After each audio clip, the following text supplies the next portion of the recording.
Dave Filoni just got a promotion. In an interview with Vanity Fair, he said, "Now I'm what's called Chief Creative Officer of Lucasfilm. In the past, in a lot of projects, I would be brought into it, I would see it after it had already developed a good ways." Vanity Fair says his new role will put him into the development process much earlier and in a much more expansive capacity than his previous advisory duties. As president of Lucasfilm, Kathleen Kennedy will continue leading the overall company. Head of development Carrie Beck's role will involve recruiting other storytellers into the Star Wars fold, while Filoni weighs in on a narrative level. Filoni says, "In this new role, it's opened up to basically everything that's going on. When we're planning the future of what we're doing now, I'm involved at the inception phase." He goes on to say, "You know me, I plan for a long game, I really do, and that encompasses a lot more than it used to, as I help other people as well."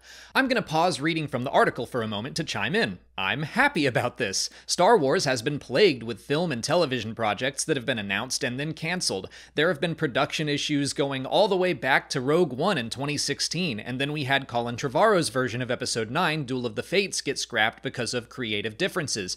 I do think that was the case with that film, because the script leaked, and while there are definitely some cool ideas in there, on a big, thematic, spiritual level, Rey basically becomes a celebrated Grey Force user, and Yoda is happy about that.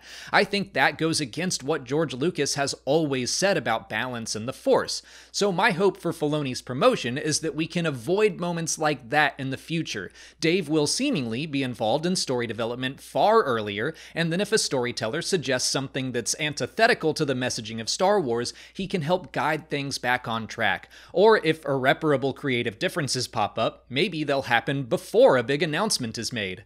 On the flip side, I at first worried that Dave Filoni might have too much control. I am always campaigning for more variety in Star Wars. For example, I love that the next slate of movies that are announced and are mentioned in the article as still on the books are wildly different. There's something for Mandoverse fans, sequel trilogy fans, and something brand new. I do think Filoni tends to go back to the same wells over and over. I hope that doesn't mean less variety in the future of Star Wars, but I don't see Filoni gatekeeping Star Wars from other writers or creatives or genres or tones, and the article itself addresses my worries.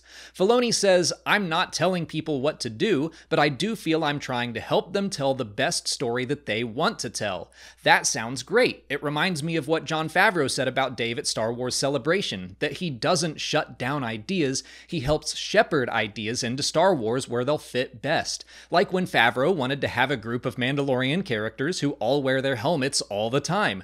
Clone Wars fans know that's not how Mandalorians operated, but Filoni helped find a way to achieve Jon's creative vision and explain it within the existing universe. So from my understanding, Dave isn't going to be greenlighting and canceling projects so much as he will make sure new stories fit as best as they can into the larger Star Wars puzzle. As long as we get new projects that continue to expand Star Wars, I'll be happy. That's why I'm most excited for The Acolyte next year, or the Dawn of the Jedi movie out of the 3 announced. I'm happy enough to continue fleshing out existing eras, but I'll always be more excited to try something brand new for the first time. There's nothing in this article to suggest Dave wouldn't help usher in more projects like that. I'm also just glad for Star Wars to have some narrative direction. I'm one of those people that wish there was a plan going into the sequel trilogy, or at the very least, one consistent voice. I'm not trying to discount anyone's love for the sequels, but to me, Rey's story felt like a game of tug of war. Filoni now has the same title as Kevin Feige over at Marvel Studios. Now, I don't think we need MCU levels of connectivity. Star Wars is different from the MCU in that it isn't telling one long, ongoing story, it's telling several smaller stories, and it's okay that they're separated. Like, I don't want Skeleton Crew to end with a post-credit scene that somehow leads us into The Acolyte, which then has its own post-credit scene that somehow leads into Andor Season 2. Each era and each set of stories can stand on their own, but they should feel consistent within themselves, and I think Filoni understands that. He knows that animation and live action should feel a little different. Even within animation, he isn't afraid to have different styles. I wouldn't call myself a Filoni fanatic. I don't think he's flawless. I don't love every single thing he's ever written or directed, but I think most of it's pretty great, and I do love listening to him talk about Star Wars. I think he understands the philosophy and the mysticism. I love that he's willing to get really weird in his stories, and he learned straight from George Lucas, so he's an ideal person to have this role as a creative advisor, like a member of a Jedi Council as he himself described it. I do still have questions, like I wonder if this is all limited to on-screen or if he'll be more involved in the publishing side as well. I kind of hope he does have more of a hand in there. Filoni has a bit of a reputation among comic and book fans as someone who is willing to change what's on page in favor of what's on screen. If he has more involvement with the books and comics, maybe he'd be less willing to do that. But that's all speculation and getting outside of what the article actually said.